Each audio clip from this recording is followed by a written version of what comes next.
Chapter 420. Maniac seemed confused. Senior, you're already a powerful ambience-level cultivator. Why would you need help from someone like me? I still do, said Wilbur. Maniac was silent for a while, before putting his palms together in a bow. Let me know how I can help you then. His name was Maniac, but he was still level-headed enough to know when to back down in the face of someone truly powerful. Do you know Joel William? Joel William from Viewspring Corp. Yeah, I know him. That's the guy I need help with. What do you need me to do? You're going to do whatever it takes to tear down all of his territory and businesses. As long as it belongs to him, it has to be taken down. I want him to sink to rock bottom. Maniac had a troubled expression. What's the matter? Scared? Maniac frowned. It's not that I'm scared. It's just that the authorities will get involved for sure as long as the situation's related to Joel William. Maniac was telling the truth. Even if he was a powerful force in Anya City, he could not afford to mess with the authorities. Wilbur smiled. You won't have to worry about that.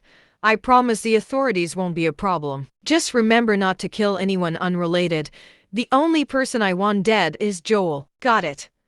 Do you mind telling me what it is you have against him? He killed one of my brother's parents. Oh, those words immediately made Maniac fall deep into thought. Joel's son had been beaten to death not too long ago. The news had spread through Anya City like wildfire.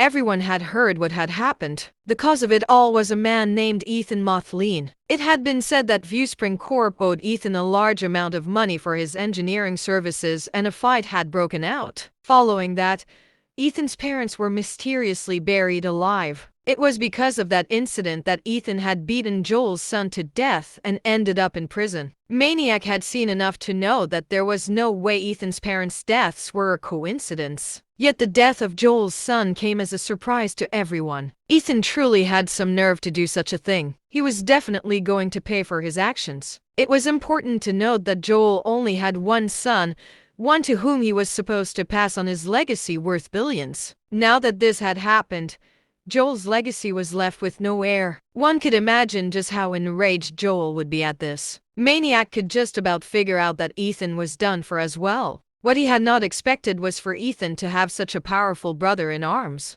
Joel had a big storm coming for him. The power of an ambience-level cultivator was beyond one's imagination. It would be hard for Joel to escape Wilbur's wrath even if he was wealthy. I've got this, sir. I'm going to call for a mass storming of all of Joel's businesses. Maniac did not dare go against Wilbur in the slightest. He was not sure if the authorities would get involved, but that would be on Wilbur's side to deal with. If the authorities were to show up, Maniac would just have to stop what he was doing. But if the authorities turned a blind eye, that would mean that Wilbur was powerful enough to hold his own against Joel. Wilbur got to his feet. Very well. Once this is done, I'll let you usurp Joel's territory and businesses. If you do a good job, you can take however much you want. Really? Maniac could hardly believe his ears. If Viewspring Corp were to go down, its remaining businesses would be worth a staggering amount of money. Maniac would have an insurmountable amount of assets in his control if he were to get this done.